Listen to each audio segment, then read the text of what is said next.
ഇനി കോഴിക്കോട്ട് നിന്ന് നിഖിൽ പ്രമേഷ് കൂടി നമുക്കൊപ്പം ചേരുന്നുണ്ട്. നിഖിൽ പ്രമേഷ്, വടക്കൻ കേരളം ഇന്ന് പ്രതീക്ഷിക്കുന്ന പ്രധാനപ്പെട്ട വാർത്തകൾ എന്തൊക്കെയാണ് എന്നത് പ്രേക്ഷകരുമായി പങ്കുവയ്ക്കും. Nikhil, good morning. രാമനാട്ടുകര വെങ്ങളം ബൈപ്പാസിൽ ഇന്നു മുതൽ ടോൾ വരികയാണ്. അതുപോലെ കോഴിക്കോട് വീണ്ടും ഒരു AI ചിത്ര വിവാദം, അങ്ങനെ വാർത്തകൾ ഏറെയുണ്ട് മലബാർ മേഖലയിൽ നിന്ന്. എന്താണ് പങ്കുവയ്ക്കാൻ കഴിയുന്ന വിവരങ്ങൾ? നിഖിൽ പ്രമേഷ്. Good morning.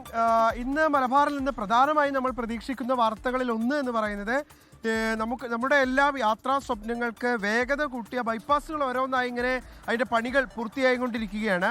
ഇപ്പോൾ വെങ്ങളം രാമനാട്ടുകര ബൈപ്പാസിലെ പന്തീരങ്കാവ് ടോൾ പ്ലാസയിൽ ഇന്ന് മുതൽ ടോൾ പിരിവ് ആരംഭിക്കും. ട്രയൽ റൺ ആണ് ഇന്ന് ആരംഭിക്കുന്നത്. എന്നിരിക്കെയും അവിടെ പ്രതിഷേധങ്ങൾ ഉണ്ടാകാനുള്ള സാധ്യതയുണ്ട്. കാരണം ഈ ബൈപ്പാസിൽ ടോൾ പിരിവ് ഏർപ്പെടുത്തുമ്പോൾ അതിനോട് ചേർന്നിട്ടുള്ള അനുബന്ധ സൗകര്യങ്ങൾ, ഈ സർവീസ് റോഡുകൾ, അതിൻ്റെയൊക്കെ പണി പൂർത്തിയാക്കേണ്ടതുണ്ട്. എന്ന് മാത്രമല്ല, 20 കിലോമീറ്റർ ചുറ്റളവിലുള്ള പ്രദേശവാസികളായിട്ടുള്ള ആളുകൾ, അവർ നിരന്തരം അതിലൂടെ കടന്നു പോകേണ്ടുന്ന ആളുകളാണ്. സ്വാഭാവികമായിട്ടും അവർക്ക് ചില ഇളവുകൾ കൂടി നൽകേണ്ടതുണ്ട്. ഇക്കാര്യത്തിലൊക്കെ പക്ഷേ പന്തീരങ്കാവ് ബൈപ്പാസിൽ കാര്യമായിട്ടുള്ള മാനദണ്ഡങ്ങൾ പാലിച്ചിട്ടില്ല എന്നുള്ളതാണ് പ്രധാനമായും പ്രദേശവാസികൾ ഉന്നയിക്കുന്ന ഒരു ആരോപണം എന്നുള്ളത്. കോൺഗ്രസ് ഇതൊരു രാഷ്ട്രീയ വിഷയമായി ഏറ്റെടുത്തിട്ടുമുണ്ട്. ഇതേ തുടർന്നാണ് കഴിഞ്ഞ ദിവസങ്ങളിലൊക്കെ അവിടെ ടോൾ പിരിവ് ആരംഭിക്കാനിരുന്നപ്പോൾ ചെറിയ പ്രതിഷേധങ്ങളൊക്കെ ഉണ്ടായത്.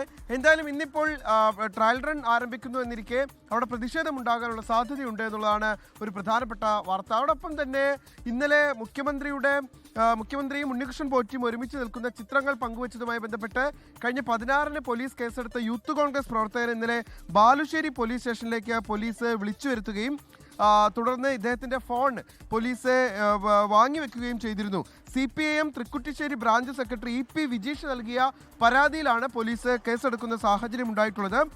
യൂത്ത് കോൺഗ്രസ് പ്രവർത്തകനെതിരെയാണ് കേസെടുക്കുന്ന സാഹചര്യം ഉണ്ടായിട്ടുള്ളത്. ഈ നിജിൻ്റെ ഫോണ് പോലീസ് കൈവശപ്പെടുത്തുകയും കൂടുതൽ അന്വേഷണത്തിന് വിധേയമാക്കുകയും ചെയ്യുന്നുണ്ട്.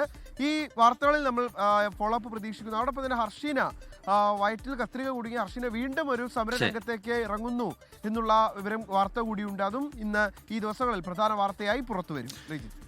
ലോകത്തെവിടെയായാലും ഏത് സമയത്തും 24 വാർത്തകളും ഓഗ്മെന്റഡ് റിയാലിറ്റി പാക്കേജുകളും എക്സ്പ്ലെയിനറുകളും വിശദമായി കാണാൻ ഞങ്ങളുടെ യൂട്യൂബ് ചാനൽ നിങ്ങൾക്ക് സബ്സ്ക്രൈബ് ചെയ്യാം.